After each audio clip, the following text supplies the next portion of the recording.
Из нашей студии восточных единоборств Дюс ArcelorMittal Темиртау в составе сборной города Темиртау заняли вот этот кубок в командном первенстве. Это самое престижное соревнование среди всех, которые есть только в мире.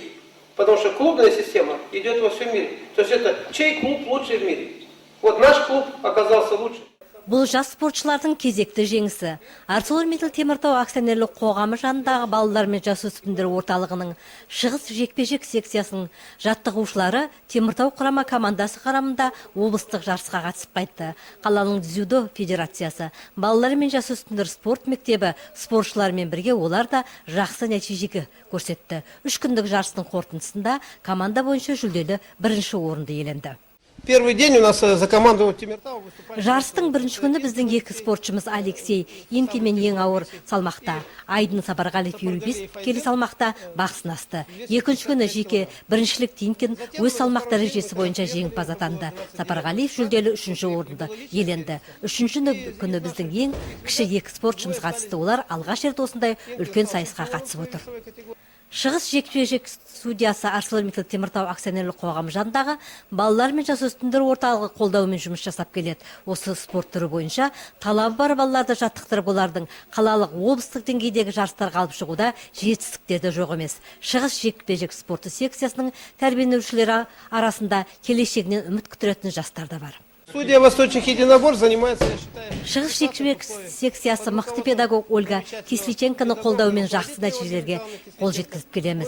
Тәрбиеленушілеріміз облыстық тіпті республикалық деңгейдегі жарыстарға жолдама алуда. Мәселен, Инкин Теміртау құрама командасының құрамында дзюдодан өтетін республикалық турнирге жолдама алды.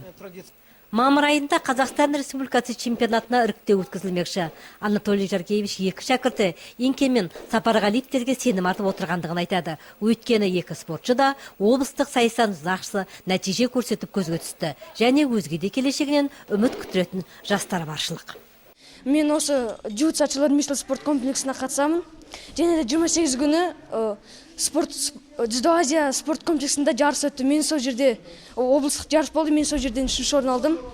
Бірінші қарағандылық баламен шықтым, сол жерде қарағандылық баланы жеңдім.